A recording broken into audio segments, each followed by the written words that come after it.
Kale muri mutya mikono gyaffe kansubire muri bulungi nze Waswa Emmanuel okuva ku Waswa Emma Global Consult bakafulu okukutetenkanyiza wonojja omulimu nkubira kasimu 0755105655 buli wiki tubawo ne job update ku mirimu emipya gyembera mugenda okukola mu mawanga g'ebweru.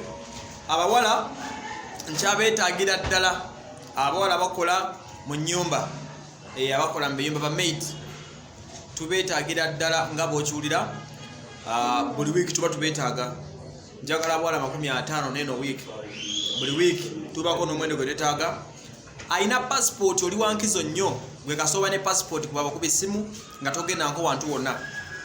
Abatalina passport namwe munkubire waliwo abakomplaininzeemu konti waliwo omwendo gw'esente gwe mbasaba kituufu tosobola kukola buli kimu nga kyabwerere banne twebereremu naye nga ate kati just imagine obusente bwe mbasaba butini nnyo naye nkuwadde passport ticket n'ebisigadde so okugenda bwerere wabula waliwo kafiiko osasula registration fee oyo ne medical so ebyo bintu bya layisi nnyo kubanga omuntu abikolera n'okola ki n'osobola okubanga ogenda okitegeera bulungi nnyo. So n'olwekyo gwe wenna alina omwana ow'obuwala kugenda kuba maid kubira essimu ayagala passport ng'ayagala kukolera passport bannange abavubuka temulina passport ate bagimwagala emirimu bannange buli atalina passport nkubira essimu ng'oyagala okukolera passport n'okumanya bwogenda ogifuna mu bwangu ddala ntegeeza bagenda ku mirimu emirala okitegedde bulungi nnyo. Emirimu weegiri mu kata emirimu weegiri mu Kuwait emirimu weegiri bulungi nnyo. Nina emirimu gy'abasomyeko ba duty managers nina emirimu gy'abatasomyeko buli awulira ngo yagala kufuna omulimu misala mirungi nnyo okuva kukadde kamu n'ekitundu okudda mu kwambuka waggulu.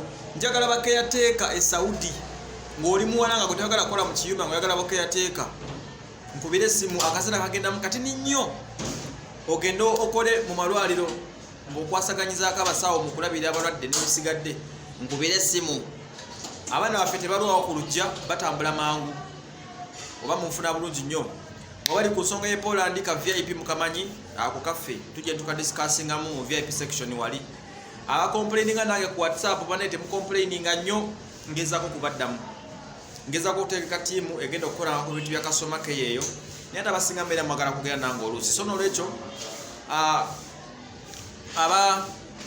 abamasimu bwolaba sikuze mutoyomba naye kuba direct call kuba ku imo gamba omuntu wali Kampala nkubire emirimu weegiri tuba n'emirimu emipya buli week gibeerawo nga gijjudde giti ba cleaner security ba driver abakola nga ba customer agents bamakanika bannaye muganya okuwera bamakanika muli wagwe jangu buziwe wandise kasitoba makanika kitegedde. So emirimu egimu gigendako akasente egimu gya layisi egimu gya looni abagala kalooni osasulako ekitundu okitegeera. So munkondeko tulabe ekiddako enamba ng'essimu 07551056 oba kataagawo wansi ku screen yiyo weeri awo gikubeko osobola okuba nga okukwatagana nange Waswa Emma Global Consult tujja kuba tukutuusaako buli kimu. Ofiisi zange gyeziri Kawempe mbeerayo.